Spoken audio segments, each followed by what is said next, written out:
Hello guys, आज हम शिक्षा निदेशालय की तरफ से दी जाने वाली कार्यपत्रक नंबर 40 करेंगे जो कि क्लास 6 की है और विषय है सामाजिक अध्ययन। ये वर्कशीट 9 दिसंबर 2021 की है।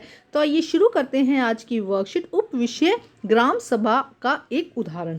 आज का दिन बड़ा खास है, सभी लोग जल्दी जल्दी ग्राम सभा के लिए जा रहे हैं। क्या आपको पता है क्यों? क्योंकि पंचायत के चुनाव के बाद आज पहली बार ग्राम सभा की बैठक होने जा रही है। हरदास गांव के लोग यह जानने के लिए उत्सुक है कि नई पंचायत उनके लिए क्या क्या योजनाएं बनाएंगी। ग्राम सभा की बैठक की शुरुआत में सरपंच और पंच के सड़क विकास की मरम्मत होने वाले खर्चों का ब्यौरा दिया। यह सड़क गांव को मुख्य सड़क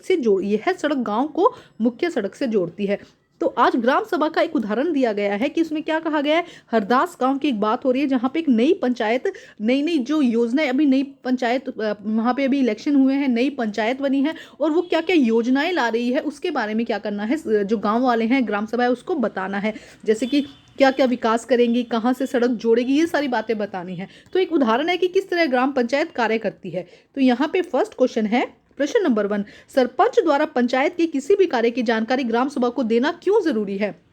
तो जो सरपंच है, पंचायत को कोई भी काम कर रहा है उसको ग्राम सभा को वो इन्फॉर्मेशन देनी क्यों जरूरी है? क्योंकि लोगों को पता चल सके ना कि एक्चुअली सरकार क्या करने वाली है, ग्राम पंचायत क्या काम करने वाली है। और सरपंच को भी ये बात पता होना चाहिए कि जिससे कि ग्राम सभा के जो सदस्य हैं वो ये इन्फॉर्मेशन लोगों तक पहुंचा सके। तो आइए देखते हैं इसका आंसर। तो देखिए क्या आंसर होगा यहाँ पे। सरपंच द्वारा पंचायत के किसी भी कार्य की जानकारी ग्राम सभा को देना क्यों जरूरी है? कानूनन रूप से सरपंच ग्राम सभा की बैठक आयोजित करने के लिए बाध्य होता है। तो सरपंच जो है वो ग्राम सभा की बैठक को आयोजित करता है। सरपंच की ग्राम सभा के प्रति जवाबदेही होती है, मतलब कि सरपंच को ग्राम सभा जो भी काम, ग्राम लोगों के लिए जो भी काम किया जाता है, सरपंच को उसके लिए जवाब देना होता है, जिसके कारण उसके सारे कार्यों की जानकारी देना जरूरी होती है। उसी के कारण जितने भी कार्य जो ग्राम सभा या जो पंचायत करेगी उसको ग्राम सभा को देना जरूरी होता है। तो ये है प्रश्न नंबर 1। अब हम देखते हैं नेक्स्ट। अब देखते हैं आगे क्या कहा गया वर्कशीट में। इसके बाद पानी की कमी पर चर्चा करते हैं। अब देखो सेकंड जो बात है वो पानी की कमी पर। गांव में रहने वाले तिजिया ने बोलना शुरू किया, हरदास गांव में पानी की समस्या बहुत बढ़ गई है। अब देखो जैसे सभा बैठती है ना तो लोग अपनी अपनी प्रॉब्लम्स को वहां पर रखते हैं। तो तिजिया ने बोलना शुरू किया कि हरदास गांव में पानी की बहुत समस्या बढ़ गई है। हैंडपंपों का पानी जमीन के नीचे चला गया है, मुश्किल से हैंडपंपों में थोड़ा सा पानी आता है। औरतों को 3 किलोमीटर दूर तक पानी लाना पड़ता है। तो देखो पानी की समस्या बहुत मुश्किल हो जाती है। हैंडपंप से जो पानी आता है वो बहुत ही कम आता है और औरतों को क्या करना पड़ता है, 3 किलोमीटर दूर जाना पड़ता है पानी लेने के लिए। एक सदस्य ने सुझाव दिया कि सूरू नदी का पानी पाइप से लाकर गांव में बड़ी टंकी में भर लेते हैं। अब एक ने क्या, देखो अलग अलग सुझाव दिए। उसने क्या कहा, जो सूरू नदी का पानी है पाइप से लाकर एक टंकी में भर लेते हैं। तिजिया ने कहा इतने से तो काम नहीं चलेगा, क्योंकि देखो टंकी में कितना पानी आ जाएगा, पूरे गांव को वो मतलब पूरा अप्रोप्रिएट नहीं होगा ना पूरे गांव के लिए। तो अब देखो क्या कहते हैं, हमें कुछ पक्की व्यवस्था करनी होगी। तो ये तो एक काम चला हुआ है, मतलब एक बार ही चल जाएगा लेकिन हमेशा के लिए दिक्कत करेगा। तो अब कह रहे हैं कि ऐसी कोई व्यवस्था करनी चाहिए जिसका पक्का इलाज हो। ग्राम सभा के एक दूसरे सदस्य अनवर ने बताया, अब देखो अनवर क्या बताते हैं यहाँ पे। अनवर ने बताया कि महाराष्ट्र के एक गांव से पानी संरक्षण के नए तरीके देखे हैं। उनको जल संवर्धन विकास कार्यक्रम वाटरशेड कहते हैं। सबको, अनवर को यह विचार बड़ा अच्छा लगा। तो पानी का संरक्षण किस तरह से किया जाए, पानी को बचाया किस तरह से जाए, एक नया तरीका है जिसे वाटरशेड कहते हैं। तो ये तरीका जो था सबको अच्छा लगा। सबने ग्राम पंचायत को इसके बारे में पता करने के लिए कहा, मतलब कहा कि इसके बारे में और पता करो, अगर ऐसी व्यवस्था हो जाएगी तो बहुत अच्छी बात है। प्रश्न नंबर 2 देखो क्या कहा गया। उपरोक्त वाक्यांश में ग्राम सभा ने पानी की समस्या को किस प्रकार हल किया गया? किस प्रकार किया गया? पानी संरक्षण के द्वारा, जल संवर्धन विकास वाटरशेड के द्वारा क्या किया जाएगा, इस पे पानी की समस्या को हल किया जाएगा। तो आइए देखते हैं आंसर नंबर 2। तो देखो क्या कहा गया है यहाँ पे। गांव में पानी की समस्या को दूर करने के लिए जन संवर्धन विकास कार्यक्रम जिसे वाटरशेड कहते हैं, यह तरीका अपनाने के लिए कहा गया। कौन सा तरीका? गांव में पानी की समस्या को दूर करने के लिए जल संवर्धन विकास कार्यक्रम जिसे वाटरशेड कहते हैं, यह तरीका अपनाने के लिए कहा गया। अब हम देखते हैं नेक्स्ट।